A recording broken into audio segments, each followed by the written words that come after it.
Stairs slick with dampness. The basement was a maze of crates and rusted pipes, the air thick with the burnt sugar smell. Her camera caught nothing, but her recorder picked up whispers. "Stay with us." A child's handprint appeared on a crate, wet and glistening, though the floor was dry. Nora's skin crawled as the sobbing turned to giggles, echoing from every corner. She found a loose floorboard, prying it up to reveal a tin box. Inside were Anna's drawings, dozens of them, showing a faceless figure with too many arms, surrounded by crying children. A note, in childish scrawl, read, "They want us to stay forever." As Nora read, the basement door slammed shut. Her flashlight died, and the giggles became screams. Not a child's, but something older, hungrier. "You found us," it hissed. Nora's cameras failed, their footage corrupted, showing only static with faint outlines of a child's face, eyes black. She ran, but the house seemed to shift, hallways looping, doors leading back to the basement. In the attic, the drawings had multiplied, covering the walls, now depicting Nora alongside the faceless figure. Her recorder played her own voice, screaming, though she hadn't opened her mouth.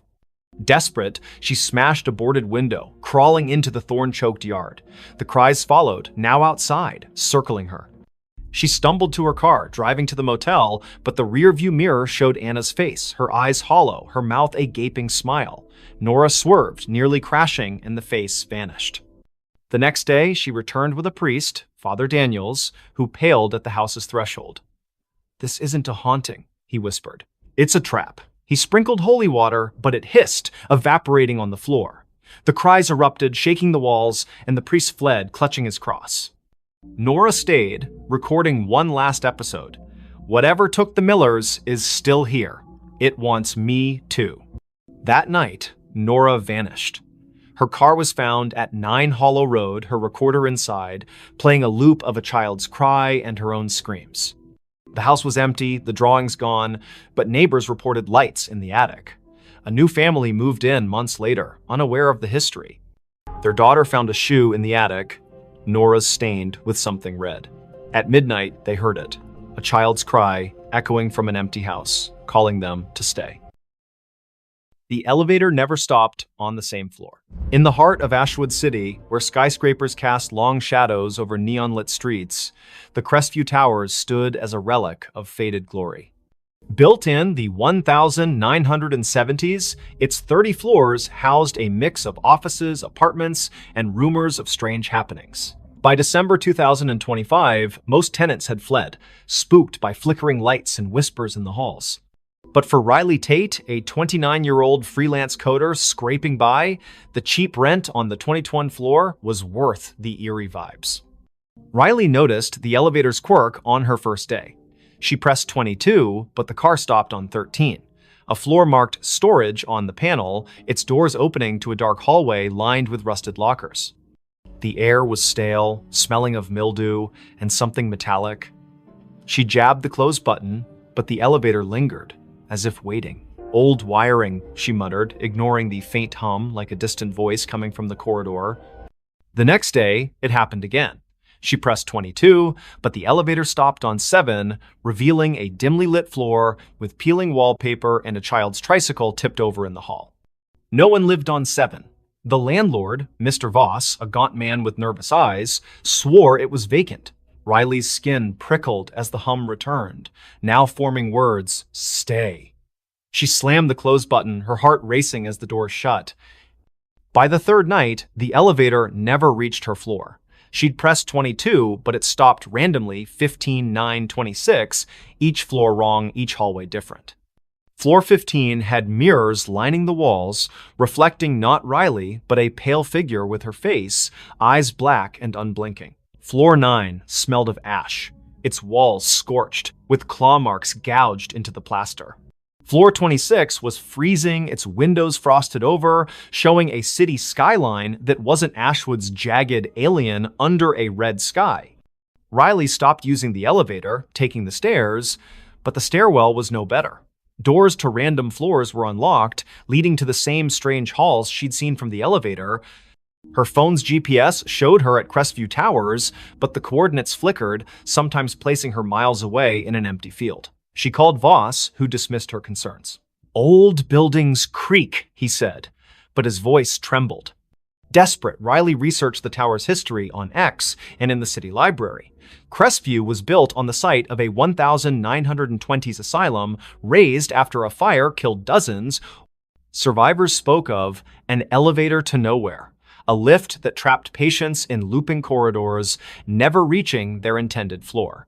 The asylum's last director, Dr. DNM, Alara Finch, vanished in the fire, leaving a journal describing doorways that opened to other places, other times, sealed by rituals she couldn't complete.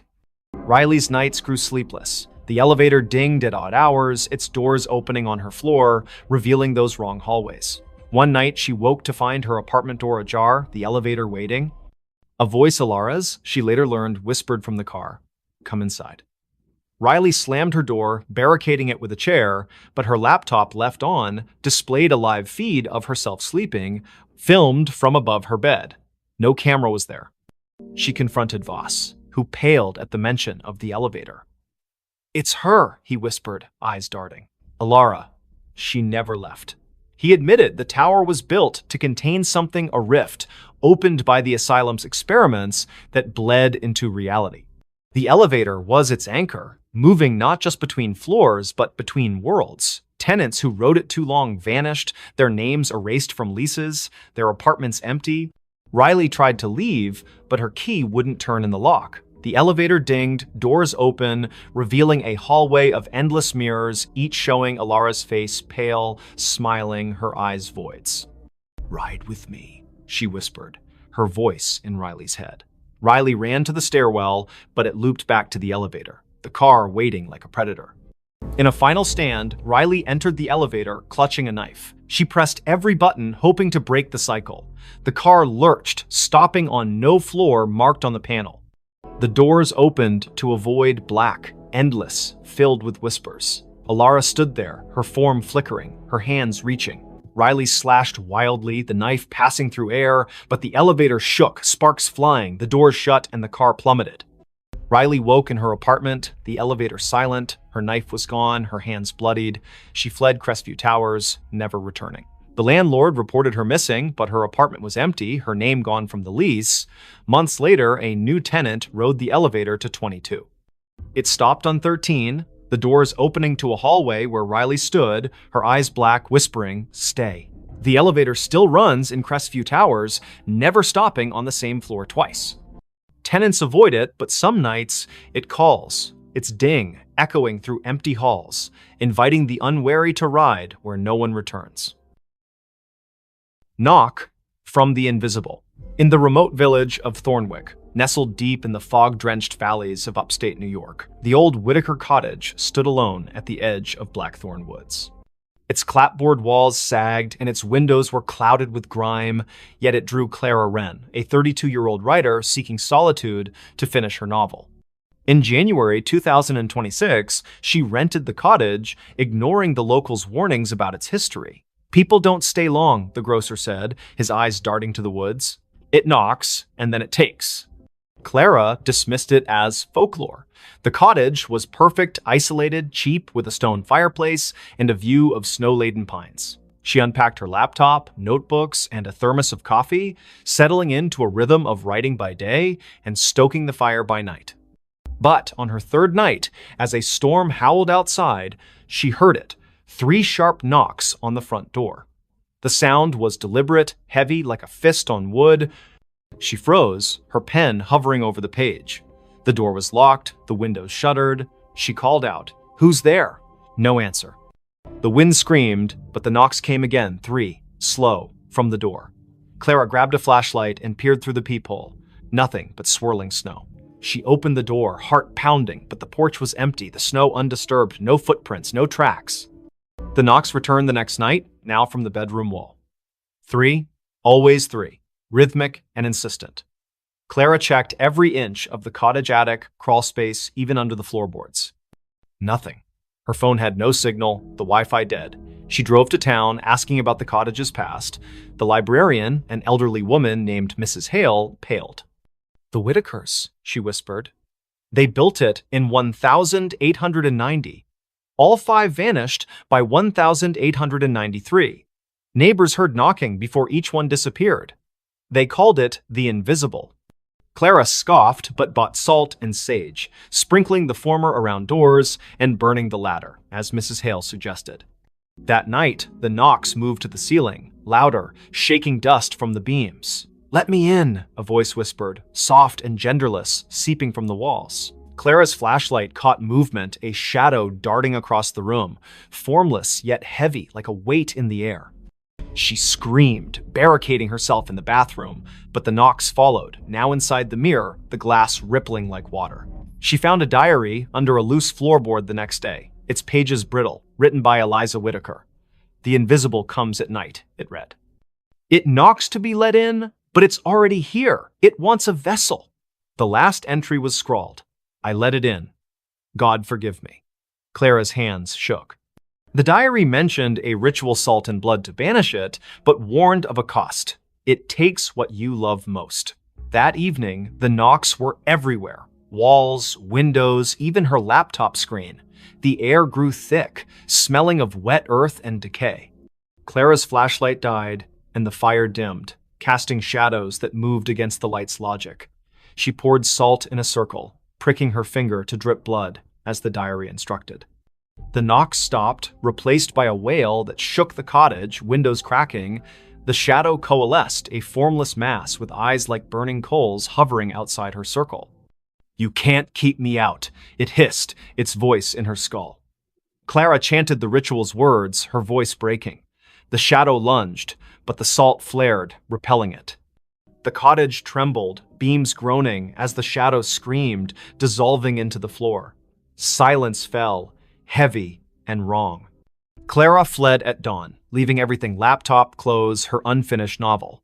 She drove to a motel, but the knocks followed, faint at first, tapping her car's dashboard, then her motel mirror. She burned the diary, hoping to sever the tie, but the ashes formed 3 knocks on the table. Her phone, offline, played a recording of her own voice. "Let me in."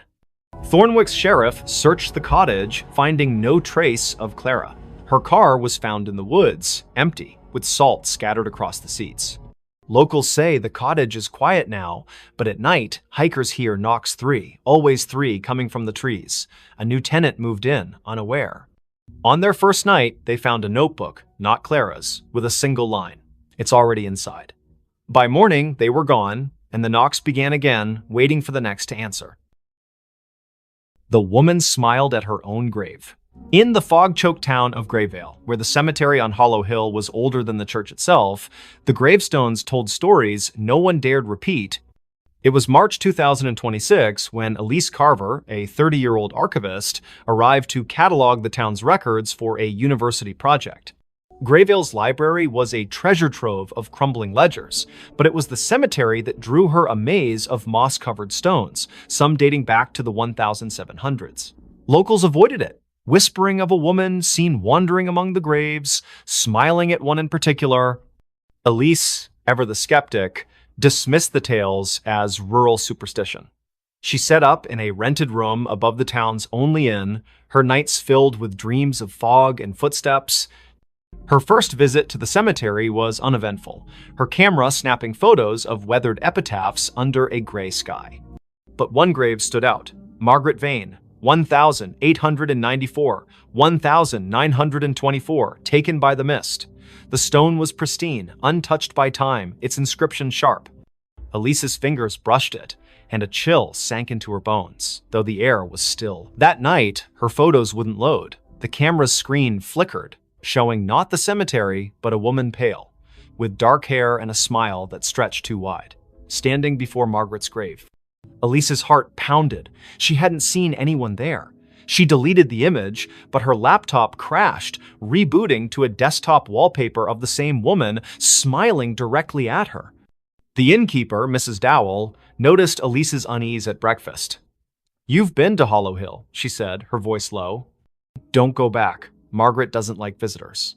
She spoke of 1924, when Margaret Vane, a recluse, was found dead in her home, smiling, with no cause of death. Days before, she'd been seen at her own grave, digging in the dirt, her smile unnerving witnesses. Since then, those who lingered at her grave vanished, their names added to the cemetery's mistaken stones. Elise, stubborn, returned to the cemetery. The fog was thicker, curling like fingers around the graves. She found Margaret's stone again, now surrounded by fresh dirt, as if someone had dug and refilled it. Her camera clicked, but the lens caught a shadow moving behind her, a woman, her dress tattered, her smile a slash of white. Elise spun, finding nothing but fog. Her recorder, left running, picked up a whisper, "You're mine." Back at the inn, Elise's dreams turned vivid. Margaret stood at her grave, smiling, her eyes black voids. "Join me," she mouthed, her voice echoing in the room. Elise woke to find her window open, fog seeping in, and her camera full of new photos. Her sleeping, her walking, her standing at the grave, Margaret always behind her, smiling. She burned sage, a trick from her mother, but the smoke formed Margaret's face, grinning. Desperate, Elise scoured the library. A 1924 journal, hidden in a locked drawer, told of Margaret's pact with the mist, a ritual to cheat death, binding her soul to the cemetery. She'd smile at her grave to seal the bargain, trapping others to sustain her. Each victim's name appeared on a new stone, their bodies never found. Elise's name was scribbled in the journal's margin in her own handwriting, though she'd never touched it. That night, the fog invaded the inn. Elise's door wouldn't lock, her phone dead. She fled to the cemetery, hoping to break the cycle. Margaret's grave was open, a yawning pit. Inside, bones gleamed, and a mirror lay propped against the dirt, reflecting not Elise, but Margaret, smiling, her hands reaching through the glass. "Stay forever," she whispered, her voice in Elise's skull. Elise smashed the mirror, shards cutting her hands. The fog screamed, the grave collapsing, burying the bones. She ran, the town blurring past, until she reached a gas station miles away. She never returned to Grayville. Her photos left behind were found by the innkeeper, each showing Elise at the grave, Margaret's smile growing wider, her face merging with Elise's. Months later, a new archivist came to Grayville. They found a fresh stone in the cemetery. Elise Carver, 1995-2026, taken by the mist. Locals swear they see her at dusk, standing by the grave, smiling a smile too wide. Her eyes too dark. The fog rolls in thicker now, and those who linger hear a whisper, "Join me." The stones multiply, and Margaret's grave, always pristine, waits for the next name. She vanished in front of everyone. The grand ballroom of the Eldridge Hotel buzzed with excitement on that fateful evening. Crystal chandeliers cast a warm glow over the crowd of 200 guests, all dressed in their finest attire for the annual masquerade gala. Laughter echoed off the marble walls, glasses clinked in toasts, and the orchestra played a lively waltz. At the center of it all was Sophia Laurent, the enigmatic hostess known for her flair for the dramatic. Sophia was a vision in a flowing crimson gown that shimmered like liquid fire under the lights. Her mask, adorned with feathers and jewels, concealed her eyes but not her radiant smile. She was a socialite, a philanthropist, and rumor had it, a woman with secrets deeper than the ocean. "Tonight," she announced from the stage, her voice silky and commanding, "I shall perform a feat that will leave you breathless, a vanishing act right before your eyes." The audience murmured in anticipation. Sophia had hired the best illusionists in the city, but this was her show. She stepped into a large, ornate cabinet at the center of the stage, its doors carved with intricate patterns. Her assistant, a tall man in a tuxedo named Victor, locked the doors with a flourish. The orchestra swelled to a crescendo as he waved a wand, chanting mock incantations for effect.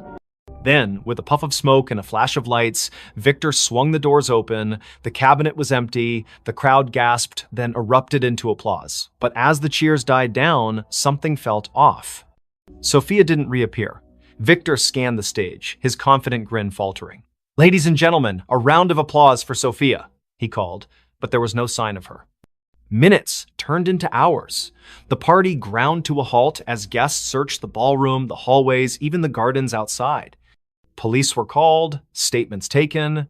She just vanished. One guest stammered to Detective Harlan Reed, who arrived with his notepad and a skeptical frown. Harlan had seen his share of pranks and publicity stunts, but this felt different. No trapdoors, no hidden compartments. The stage had been inspected thoroughly. Harlan interviewed Victor first. It was supposed to be a simple illusion, the assistant insisted, sweat beading on his forehead.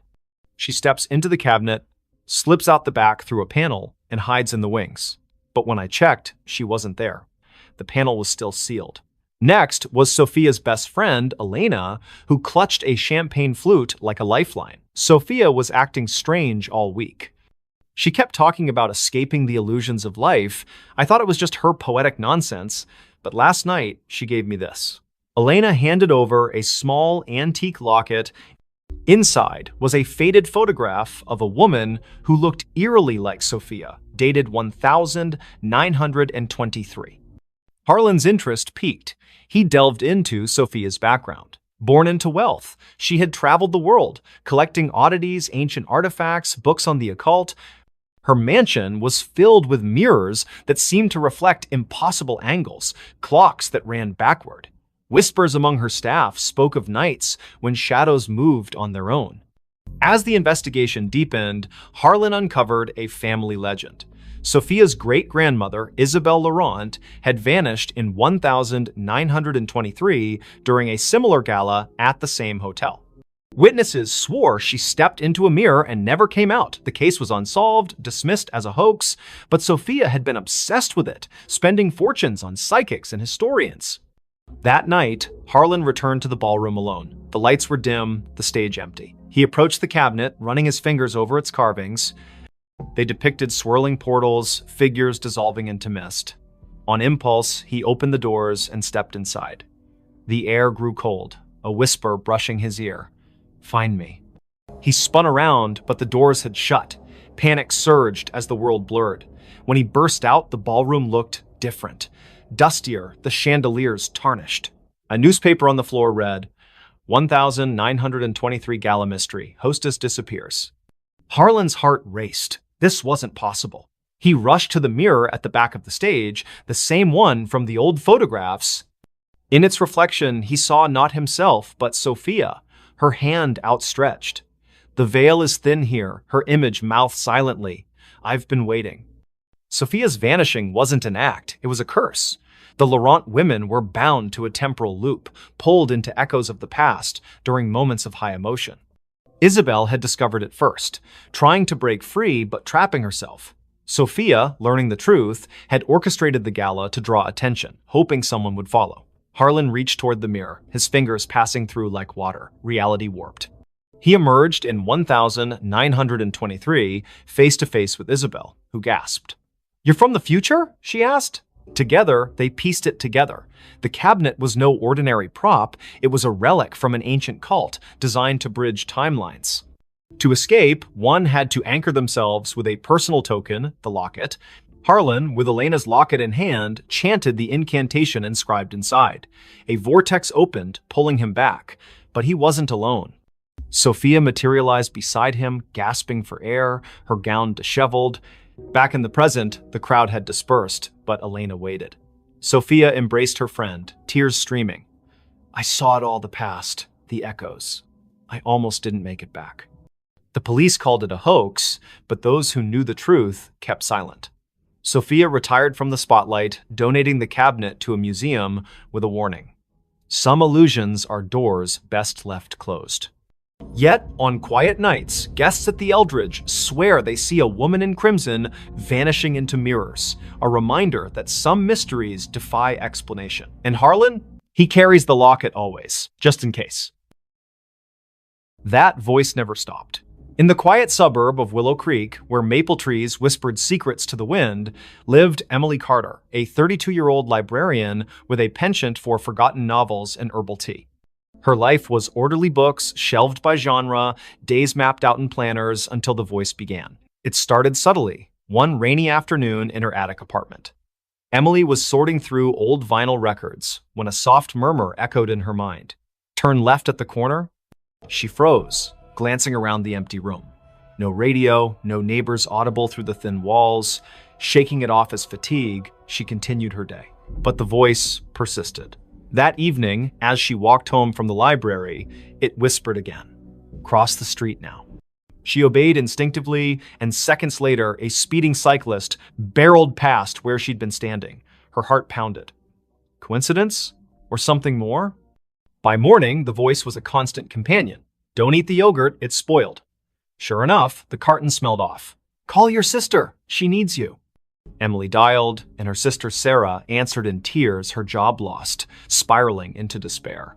The voice guided Emily through comforting words, turning the call into a lifeline. At first, Emily embraced it. Guardian angel, she joked to herself, researching auditory hallucinations online. But doctors found nothing wrong. No tumors, no schizophrenia markers. Stress-induced, one psychiatrist said. Yet the voice grew bolder, more insistent. Go to the park at dusk. Bench by the fountain. Emily complied, curiosity overriding caution. There, an elderly man sat, clutching a faded photo. The voice urged, ask about his daughter. The man, Mr. Harlan, poured out his story, a child lost decades ago in a hit and run. Emily's questions led to a breakthrough. She recalled a library archive mentioning a similar unsolved case. Together, they uncovered clues pointing to a local businessman. Word spread. People sought Emily out, the woman who knew things. A grieving mother found closure about her son's disappearance. A businessman avoided a fraudulent deal. The voice was infallible, but it never revealed its source. Who are you? Emily pleaded silently one night, staring at her reflection. A friend, it replied, warm yet distant. As months passed, the voice's demands escalated. Break into the old warehouse on Elm Street. Emily hesitated this crossed lines, but visions flooded her. A kidnapped child hidden there. She went, heart racing, and found the boy, alerting police anonymously. Heroic, yet terrifying.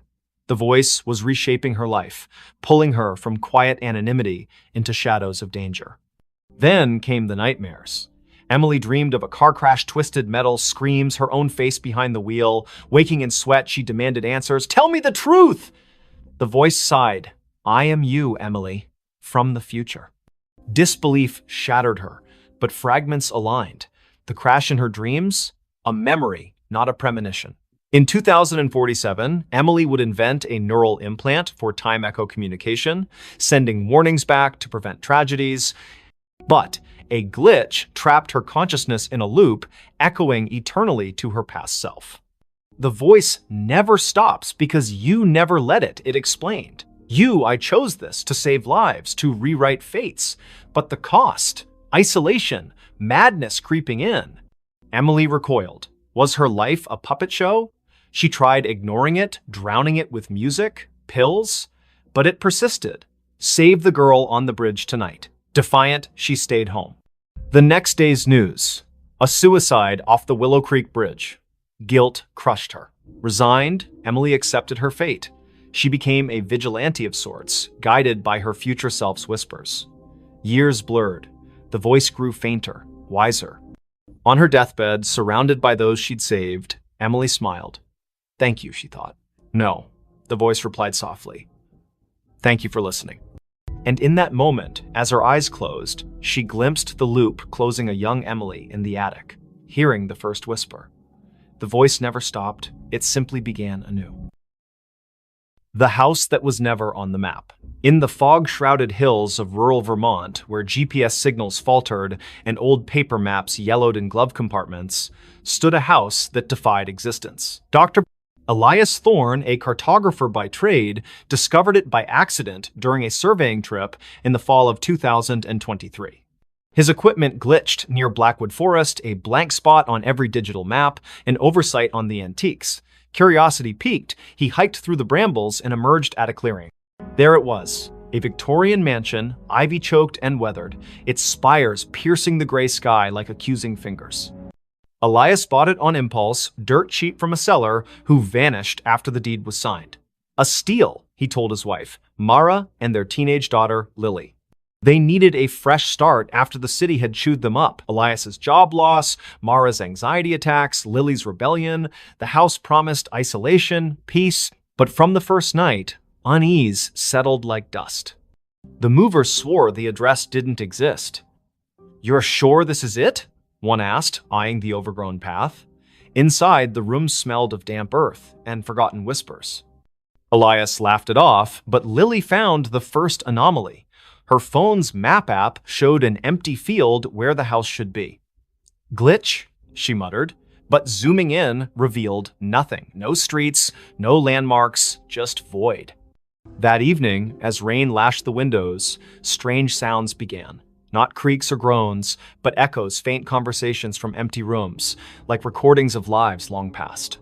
Mara heard children's laughter in the attic, though the stairs led to a bricked-up wall. Imagination, Elias dismissed, burying himself in his maps.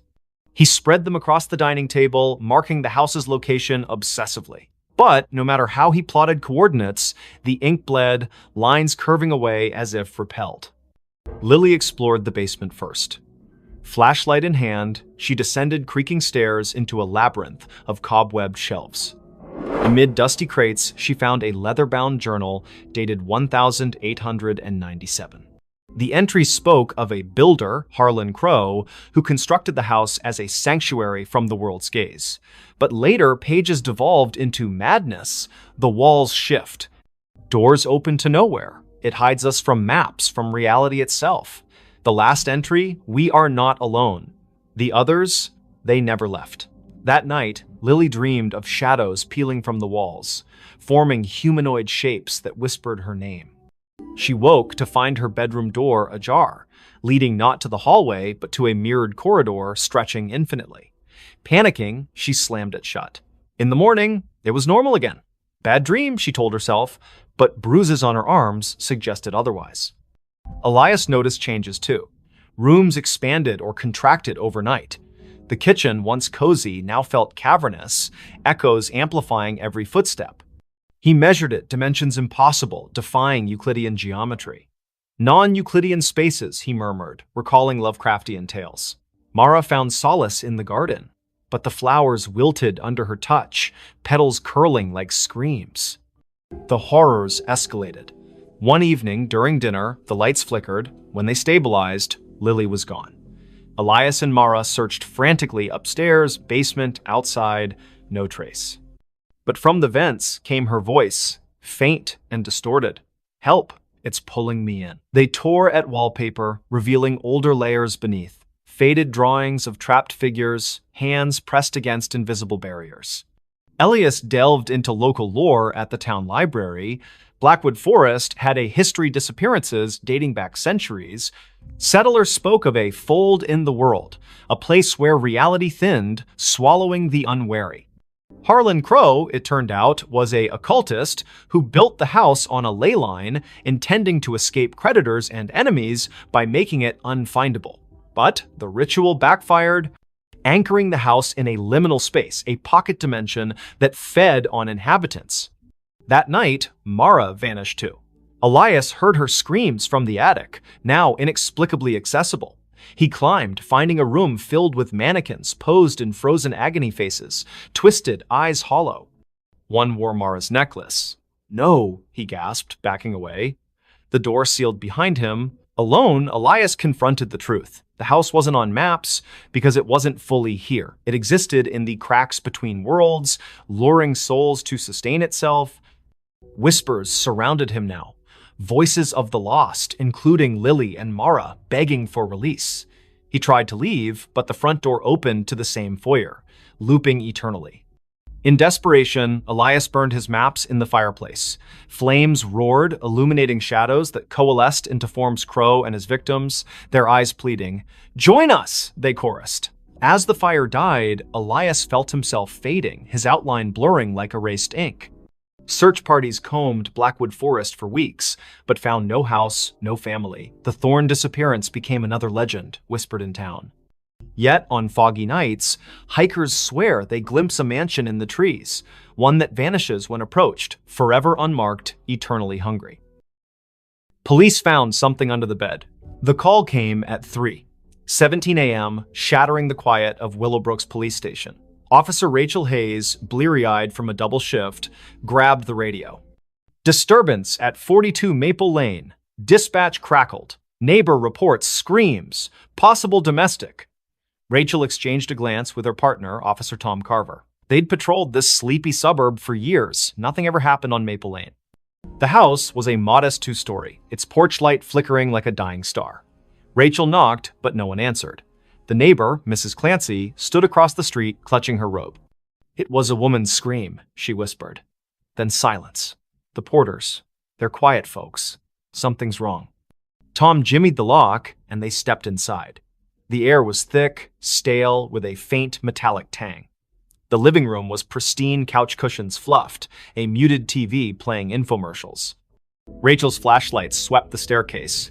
"Police!" she called. No response. Upstairs, the master bedroom door was ajar. Rachel nudged it open, her hand on her holster.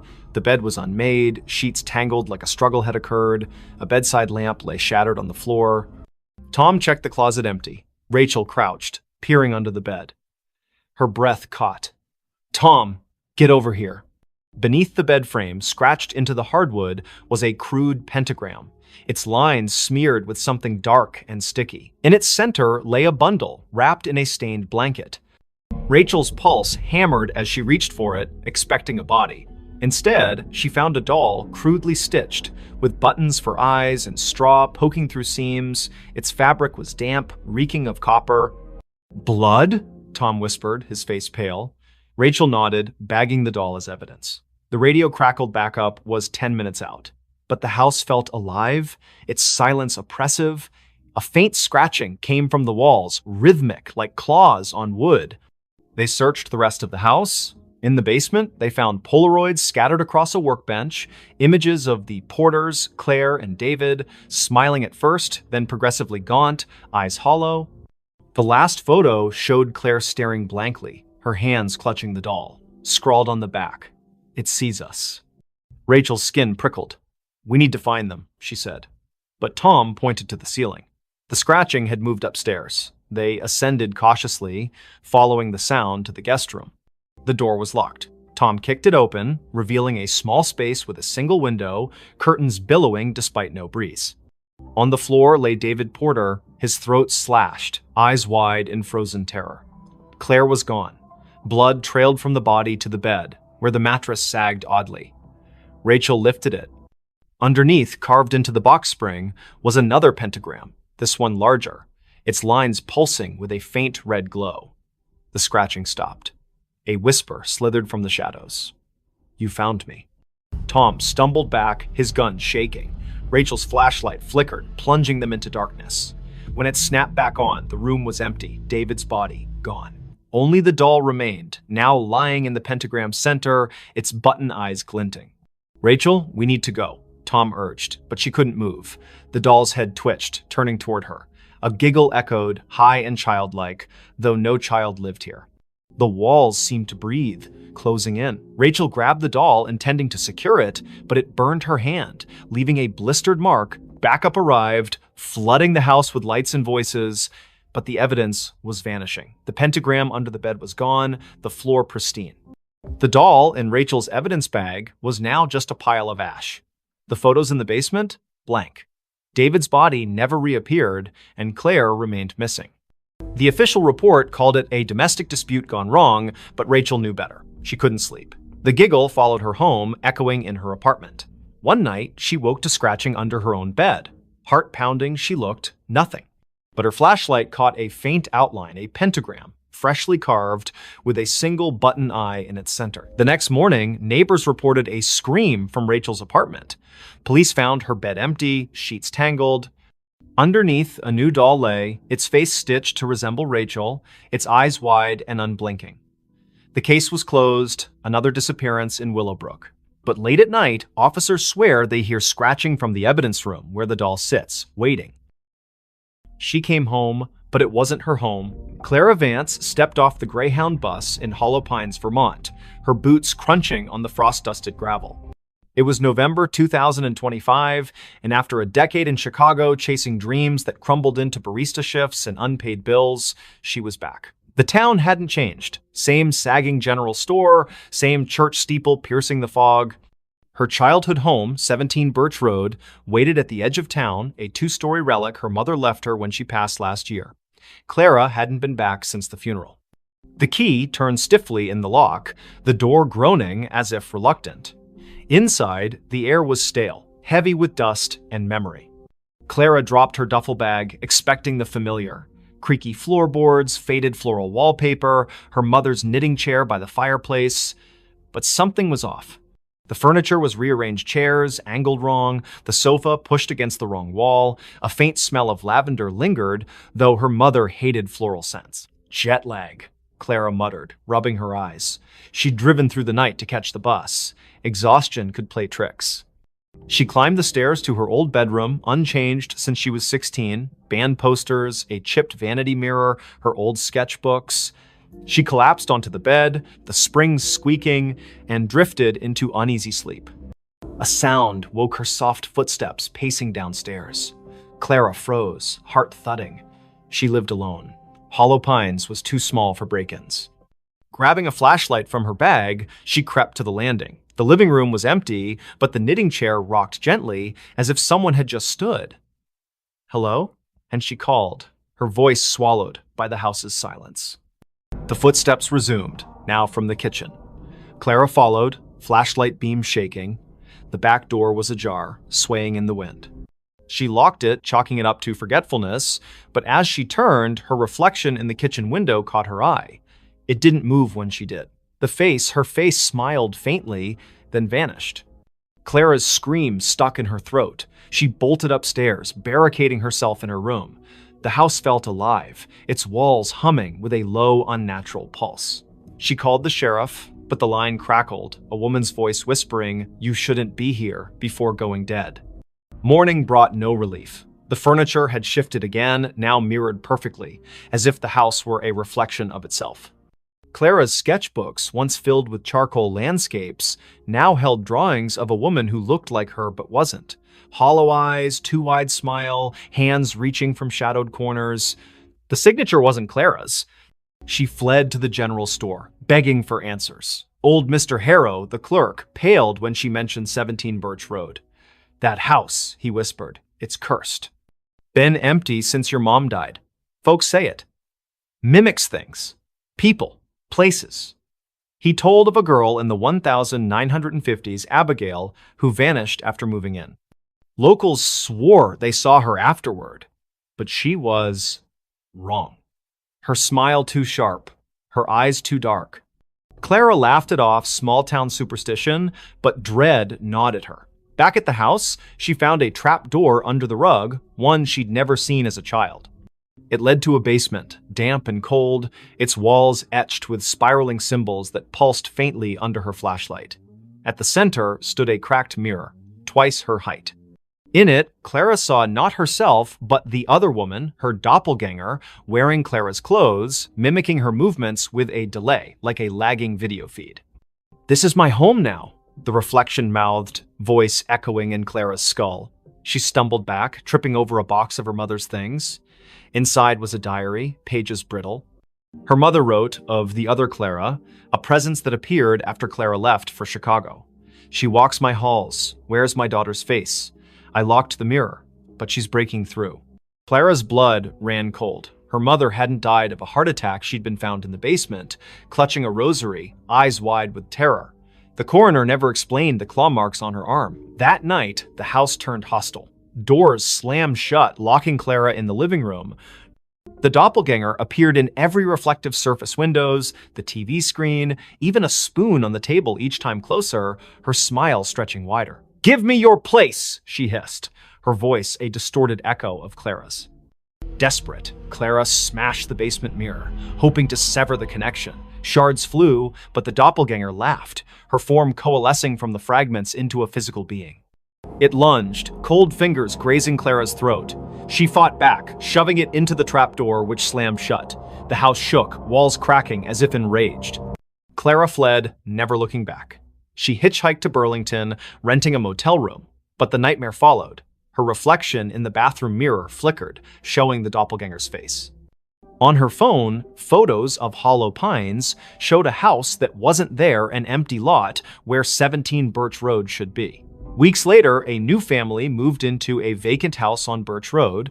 They found Clara's duffel bag, her sketchbooks, but no Clara. Neighbors whispered of a woman seen at dusk, sketching by the church, her smile too wide, her eyes too dark. When police searched, they found a trapdoor, a shattered mirror, and a diary warning of a house that steals souls, replacing them with something else. Clara was never found. But in Hollow Pines, they say she still walks, trying to come home to a house that was never hers. That night, the mirror started talking. The antique mirror arrived at the thrift store on a damp October morning in 2025, its gilded frame tarnished, its glass clouded like a cataract eye. Nora Blake, a 29-year-old artist with a penchant for salvaging broken things, bought it for $10. "It's got character," she told the cashier, ignoring the way his hands shook as he wrapped it. Her apartment in downtown Ashwick, a crumbling mill town, was already a mosaic of thrift finds, chipped teacups, warped books, a clock that ticked backward. The mirror fit right in, hung above her fireplace, reflecting her cluttered living room in muted grays. Nora noticed the oddities that first night. While sketching at her easel, she caught a flicker in the mirror, not her reflection, but a shadow that darted out of sight. She blinked, chalking it up to exhaustion. She'd been pulling late shifts at the diner, her hands smelling of grease and coffee. But as she turned off the lights, a whisper slithered from the mirror. Nora. Her name, soft and deliberate, like a lover's sigh. She spun around, heart pounding. The room was empty, the mirror still. Sleep eluded her. The whisper came again at 3 a.m. Louder. Look at me. Nora stumbled to the mirror, her breath fogging the glass. Her reflection stared back, but her eyes seemed wrong too wide, pupils dilating like ink spreading in water. She touched the glass. It was warm, pulsing faintly. Stress, she muttered, unplugging every light and crawling back to bed. By morning, the mirror had changed. Its surface was clearer, almost luminous, reflecting details Nora hadn't noticed. A crack in the ceiling, a stain on the rug. But it didn't reflect her. Instead, it showed a woman who looked like Nora, same auburn hair, same freckles, but dressed in a high-collared gown, her expression hungry. "Stay with me," the woman mouthed, her voice echoing in Nora's skull. Nora covered the mirror with a sheet, but the whispers persisted, seeping through the fabric. "You're mine now." She called her friend Milo, a skeptic who fixed electronics and scoffed at ghost stories. He inspected the mirror, finding nothing, no wires, no speakers. "It's just old glass," he said, but his voice trembled when he noticed the sheet had fallen off, the mirror bare again. That night, Nora dreamed of the woman in the gown. She stood in a candlelit room, walls dripping with black mold, chanting in a language Nora didn't know. The woman's hands reached through the dream, clawing at Nora's chest. She woke gasping, claw marks burning across her ribs. The mirror glowed faintly, the woman's face pressed against the glass from the inside, smiling. Nora researched the mirror's origins. The thrift store had no records, but an old newspaper clipping mentioned a similar mirror owned by Evelyn Crane, an Ashwick heiress who vanished in 1892. Locals claimed Evelyn practiced witchcraft, trapping souls in reflective surfaces to cheat death. Her mansion burned down, but the mirror survived, passing through estate sales, each owner meeting misfortune, suicides, disappearances, madness. Desperate, Nora tried to destroy the mirror. She swung a hammer, but the glass didn't crack. The blow reverberated, knocking her back. The woman's laughter filled the room, sharp and gleeful. "You can't break me." Objects began moving, books slid off shelves, teacups shattered. The mirror's reflection showed not her apartment, but Evelyn's charred mansion, its walls alive with writhing shadows. Milo returned, pale but determined, with a priestess from a local Wiccan group. She burned sage, chanting protections, but the air grew heavy, the temperature plummeting. The mirror pulsed, and Evelyn's voice boomed. "This is my vessel." The priestess screamed, blood trickling from her nose, and fled. Milo stayed, gripping Nora's hand. "We burn it," he said. They doused the mirror in gasoline, but the flames wouldn't catch. Instead, the mirror's surface rippled, and Evelyn stepped out, her form solidifying, gown pristine, eyes black voids. Nora and Milo ran, but the apartment's doors locked, windows sealed. Evelyn's laughter chased them, her footsteps heavy. "You invited me in," she taunted, her fingers brushing Nora's neck, cold as frostbite. In a final stand, Nora faced the mirror, staring into Evelyn's eyes. "Take me, but leave him," she pleaded. The mirror flared, and Nora felt herself pulled inside, her body dissolving into light. She saw Evelyn's memories, betrayals, rituals, a desperate pact with something ancient. Then, darkness. Milo woke in the apartment, alone. The mirror was gone, the wall bare. Nora's sketchbooks lay open, filled with drawings of Evelyn's face. Police searched, but Nora was another Ashwick disappearance. Milo kept quiet, fearing disbelief, but he never returned to the apartment. Months later, a new tenant hung a cheap mirror above the fireplace. That night, it whispered, "Look at me." And in its reflection, Nora's face appeared, her eyes too wide, her smile not her own. The final note before disappearing. In the sleepy coastal town of Greyhaven, where the Atlantic's waves whispered secrets to the cliffs, the old lighthouse on Widow's Point stood abandoned. Its beacon hadn't spun since 1987, when keeper Amos Reed vanished, leaving only a cryptic note in the logbook. The song calls. I must answer. Locals avoided the place, claiming the wind carried eerie melodies at night. But for Lena Harper, a 34-year-old composer with a faltering career, the lighthouse was a last chance to find inspiration. Lena arrived in October 2025, renting a cottage near the cliffs. Her symphony, meant to revive her reputation, was due in a month, but her mind was blank. Haunted by failures and a recent divorce, the lighthouse, looming against the gray sky, felt like a muse. She ignored the townsfolk's warnings, superstitions about siren songs and missing keepers. It's just an old tower, she told herself, hauling her violin and notebook up the spiral stairs. The interior was frozen in time. Rusted lanterns, a cracked logbook, and a gramophone in the keeper's quarters, its needle poised over a warped record. Lena set up her recorder, hoping to capture the ocean's rhythm for her score. That night, as fog smothered the coast, she played her violin, the notes echoing off the stone walls. Then, faintly, another melody answered a haunting, wordless hum that seemed to rise from the sea. Lena stopped, her bow trembling. The hum continued, weaving through her own music, both beautiful and wrong, like a lullaby sung by something ancient. She checked her recorder. It had caught the sound, clear and unnervingly human. Wind through the cliffs, she reasoned, but her skin prickled. The gramophone needle twitched, spinning the record without power. The hum grew louder, now a voice. Play with me. She fled to the cottage, locking the door. Sleep brought nightmares, shadows with liquid eyes, hands pulling her toward the waves. By morning, her recorder was blank, the haunting melody erased. Desperate for answers, Lena visited the town library, finding records of Greyhaven's lost. Since the lighthouse was built in 1843, 7 keepers had vanished, each leaving a note about a song. The last, Amos, was found days before his disappearance, wandering the cliffs, muttering about her voice. Lena's obsession grew. She returned to the lighthouse, playing her violin to lure the voice. It came stronger, singing in a language she didn't know, yet understood.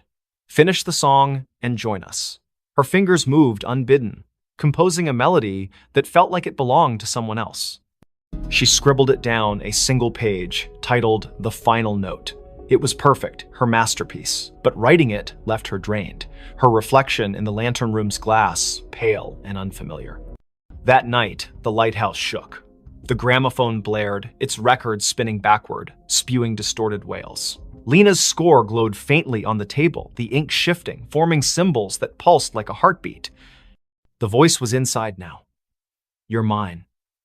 Shadows slithered from the walls, their forms humanoid but fluid, eyes glinting like oil slicks. They circled her, humming her own melody. Lena ran, but the stairs looped endlessly, each turn bringing her back to the lantern room. The glass walls reflected not the ocean, but a churning abyss, faces pressing against it. Amos, the other keepers, their mouths open in silent screams. The voice laughed, complete it or stay forever.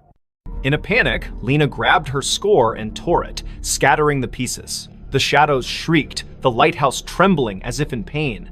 The gramophone exploded, shards cutting her arms.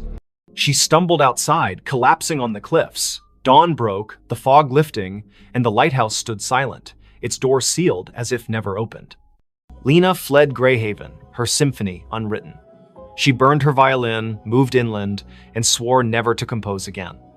But the melody lingered, humming in her dreams. Months later, a package arrived at her new apartment, no sender, no postmark. Inside was a single sheet of music, her handwriting titled The Final Note. The ink was wet, smelling of salt and decay. She called the Greyhaven sheriff, who sent a deputy to Widow's Point. The lighthouse was empty, the logbook untouched since Amos's note. But on the cliffs, they found Lena's recorder playing a loop of her voice singing the haunting melody, though she hadn't returned. Her cottage was searched, her belongings were gone, replaced by a single note. The song calls. I answered. Fishermen avoid Widow's Point now. On stormy nights, they hear a violin over the waves, joined by a chorus of voices that never fade. The lighthouse remains dark, but some swear its beacon flickers briefly, illuminating a figure at the edge of the cliff, playing one final note before disappearing into the sea. The hiker saw something he wasn't supposed to see. The Appalachian Trail stretched like a vein through the dense forests of northern Maine, where the trees grew so thick they swallowed sunlight. Ethan Caldwell, a 28-year-old photographer with a taste for solitude, hiked its lesser-trodden paths in September 2025. His goal was simple: capture the untamed beauty of the wilderness for a freelance gig. His backpack held a Nikon, a journal, and enough supplies for a week. He didn't expect company. Most hikers avoided this stretch, spooked by rumors of missing campers and strange lights in the woods. By the third day, Ethan was deep in the forest, miles from any road. The air was crisp, scented with pine and damp earth. He set up camp near a nameless creek, its water black under the canopy. As dusk fell, he noticed an oddity. His compass spun lazily, refusing to settle. Cheap gear, he muttered, relying on his map instead. That night, under a moonless sky, he heard it a low hum, like a distant engine, pulsing through the ground. It wasn't animal, wasn't natural. Curiosity tugged at him. The next morning, Ethan followed the creek upstream, chasing the hum's source. His camera hung around his neck, ready to snap anything unusual. The forest grew denser, the trail vanishing into a tangle of roots and moss.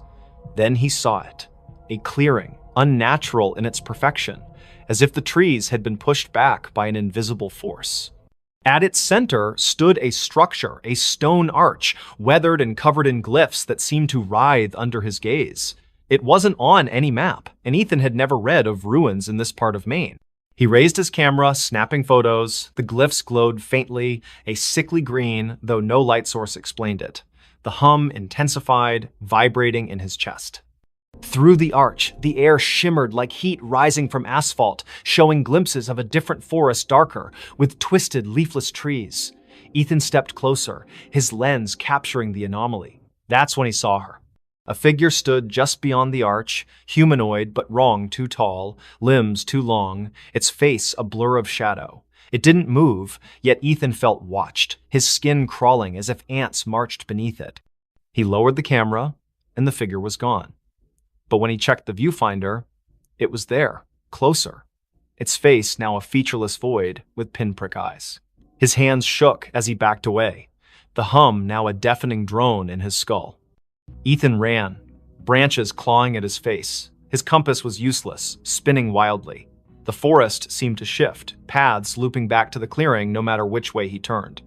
Panic set in as night fell, the hum replaced by whispers his name, spoken in a voice that wasn't human. You saw, it hissed, echoing from every tree.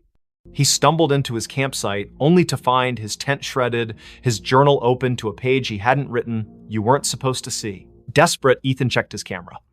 The photos of the arch were gone, replaced by images of himself hiking, sleeping, eating, taken from angles that meant someone or something had been watching him for days. The last photo showed him standing before the arch, the figure behind him, its long fingers brushing his shoulder. He hadn't felt a thing. He fled toward the nearest ranger station, 20 miles south, using the stars to navigate. But the forest fought him. Roots tripped him, shadows moved against the wind. At dawn, he found a stream and followed it, hoping for salvation. Instead, it led back to the clearing. The arch loomed larger now, the glyphs pulsing red. The figure stood within, motionless, its void face fixed on him. "Join us," the whispers urged, now a chorus. Ethan's legs buckled, his vision blurring.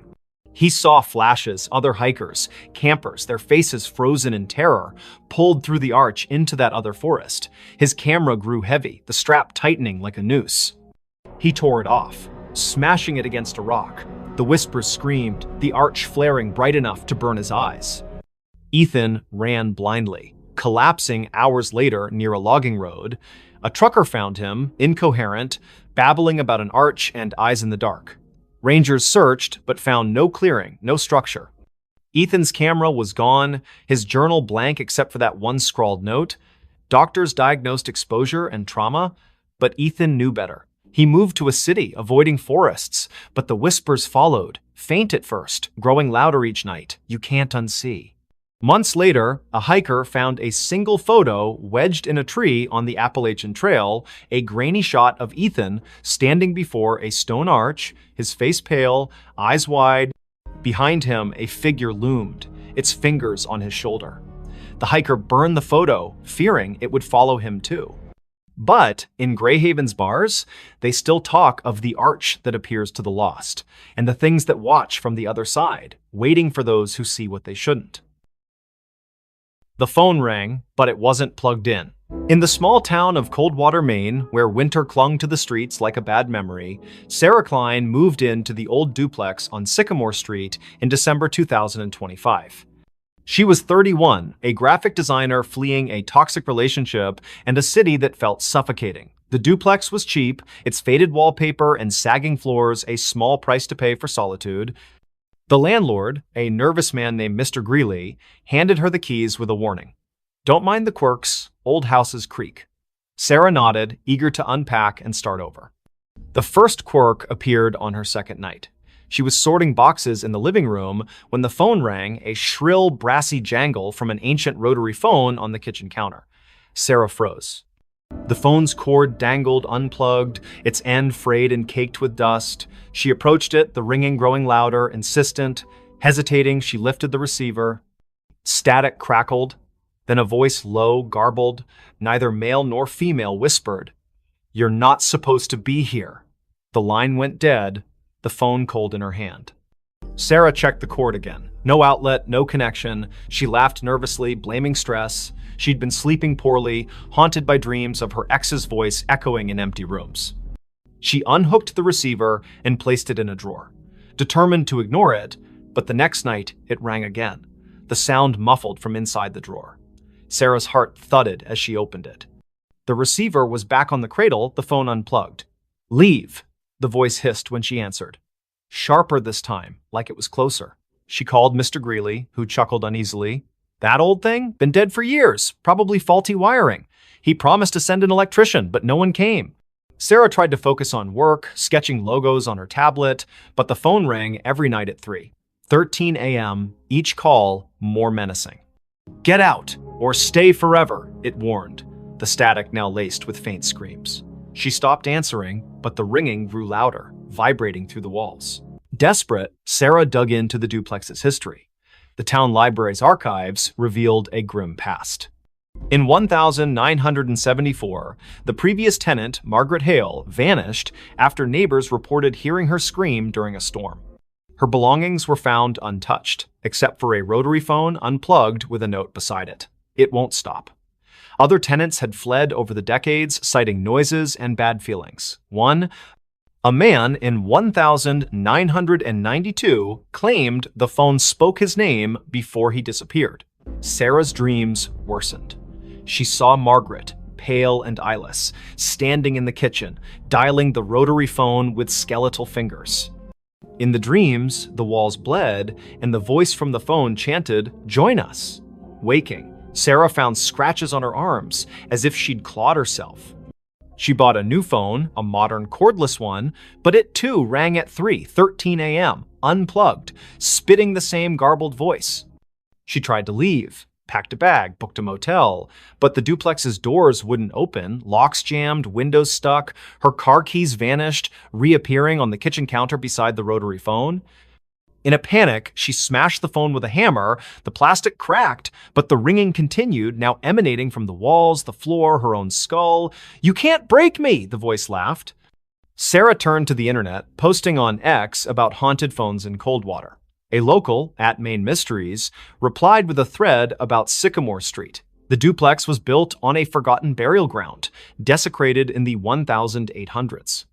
Mediums had visited, claiming a presence, something old, something angry, trapped souls of those who lived there, using the phone as a conduit. The thread ended abruptly. The user hadn't posted since. That night, the ringing was deafening. Sarah, sleepless and fraying, answered. The voice was clear now, almost her own.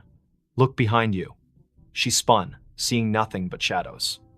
But in the hallway mirror, a figure stood Margaret, her face a rotting mask, her hands reaching through the glass. Sarah screamed, dropping the receiver. The lights flickered, and the air grew heavy, smelling of wet earth and decay. She barricaded herself in the bedroom, but the walls pulsed, whispering her name. The phone, shattered, reassembled itself on her nightstand, ringing relentlessly. In a final act of defiance, Sarah burned sage, chanting prayers she half remembered from childhood. The ringing stopped, replaced by a howl that shook the duplex. The mirror cracked, and Margaret's form lunged, cold fingers grazing Sarah's throat. Sarah blacked out. She woke at dawn, sprawled on the kitchen floor, the phone silent, its cord still unplugged. The doors opened easily now. She fled, leaving everything behind. The motel clerk in the next town swore she checked in alone, but Sarah felt watched, the voice's echo lingering in her ears. Weeks later, a new tenant moved into the duplex. They found a rotary phone, pristine, on the counter. That night, it rang, unplugged, whispering a new name. In Coldwater, they don't talk about Sycamore Street anymore. But those who pass the duplex at 313 A.M. hear it, a faint brassy jangle, and a voice that begs, "Answer me." They dug up the backyard. In the quiet suburb of Elmwood, where picket fences and manicured lawns defined normalcy, the Hargrove family moved into 23 Oak Lane in the spring of 2025. The house was a steal, a charming craftsman with a sprawling backyard, snapped up after the previous owners vanished without a trace. Jenna Hargrove, a single mother of 37, saw it as a fresh start for her and her 12-year-old son, Lucas. The realtor glossed over the prior owner's disappearance, blaming financial troubles. Jenna, eager to escape her own past, didn't press. The backyard was Lucas's favorite part. Overgrown with wildflowers and shaded by an ancient oak, it begged for exploration. He wanted to build a treehouse, so Jenna hired a local landscaper, Mr. Polk, to clear the tangle of weeds and level the ground. Polk, a grizzled man with eyes like chipped flint, hesitated. "Folks say this yard's bad luck," he muttered, glancing at the oak. "Last owners dug here. Never seen again." Jenna laughed it off small-town gossip. The digging began on a Saturday, the air thick with the scent of turned earth. Lucas watched from the porch, sketching the oak in his notebook. Polk's crew unearthed roots and rocks, but by noon, they hit something hard. A metallic clang echoed as a shovel struck a rusted box the size of a small coffin, buried 3 feet down. Polk pried it open, revealing a collection of bones, human, weathered, and arranged in a spiral. A cracked locket lay at the center, its photo faded but showing a woman with hollow eyes. Jenna called the police. Sheriff Tate arrived, his face grim. "Not the first time," he said, bagging the bones. He wouldn't elaborate, but Lucas overheard him whisper to a deputy about the Oak Lane curse. The bones were sent for analysis, and digging stopped. That night, the house felt different. The air was heavy, the silence oppressive. Lucas woke to scratching beneath his bedroom floor, like nails clawing wood. "Mice," Jenna reassured him, but her voice wavered. The next day, Lucas found his sketchbook open to a new drawing, not his. The oak was depicted, its branches twisting into faces, their mouths open in silent screams. Jenna, pale, insisted it was a prank, but Lucas noticed her hands trembling. That evening, the backyard changed. The wildflowers wilted, their petals blackening. The oak's shadow seemed to stretch too far, pooling like ink across the lawn. At midnight, the scratching returned, now from the backyard. Lucas peered out his window and froze. The oak's branches swayed, though no wind stirred. Figures moved in the shadows, vague, humanoid shapes that flickered like bad film reels. He woke Jenna, who saw nothing but felt a chill that wasn't there before. "We're leaving tomorrow," she promised. But the car wouldn't start in the morning, its battery drained. Sheriff Tate returned with news.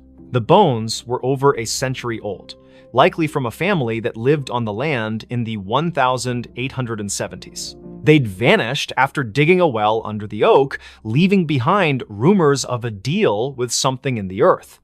The locket's photo matched a missing woman, Eliza Marrow, rumored to have practiced rituals to bind the land. Tate warned Jenna to stay out of the backyard, but Lucas couldn't resist. He sneaked out at dusk, drawn to the oak. The ground where the box was found had shifted, forming a shallow pit. Inside, the locket lay again, open, its photo now clear Jenna's face, not Eliza's. Lucas screamed, dropping it, the ground pulsed, and a voice whispered from the pit, "You dug too deep!" Jenna found him, dragging him inside. The house locked itself, doors jammed, windows sealed. The scratching became a pounding, shaking the walls. Shadows oozed from the floorboards, forming shapes with too many limbs, their eyes glinting like wet stones. "Give us the boy," they hissed, their voices a chorus of gravel and wind. Jenna clutched Lucas, barricading them in the bathroom. She burned sage, a trick from her grandmother, but the smoke curled into symbols matching those on the locket. The shadows laughed, their forms pressing against the door. In desperation, Jenna grabbed a kitchen knife and carved a circle around them, chanting half-remembered prayers. The pounding stopped, but the air grew colder, the shadows retreating to the backyard. At dawn, the doors opened. Jenna and Lucas fled to a motel. Sheriff Tate searched the house, finding nothing. No locket, no pit, just fresh dirt under the oak, as if untouched. The Hargroves never returned. The house was sold again to a young couple who ignored the rumors. They started digging for a garden, and the oak's shadow grew longer. Weeks later, a neighbor reported screams from 23 Oak Lane. Police found the couple's car running, doors open, but no trace of them. In the backyard, a new locket lay under the oak, its photo showing Lucas, his eyes hollow. At night, Elmwood residents hear scratching from the earth, and those who pass the house swear the oak's branches move, reaching for something only they can see. The smile in her last photo. In the sleepy town of Willow Creek, nestled between rolling hills and a sluggish river, Mia Reynolds was known for her photography. At 27, she had a knack for capturing the soul of her subjects' families, weddings, even the town's annual fair. Her studio on Main Street was cluttered with vintage cameras and Polaroids pinned to corkboards. But in November 2025, Mia took a photo that would haunt Willow Creek forever. It started with a commission from the town's historical society. They wanted shots of the old Grayson Manor, a crumbling estate on the outskirts, abandoned since the 1940s. Rumors swirled about its last resident, Evelyn Grayson, who vanished after a fire gutted half the house.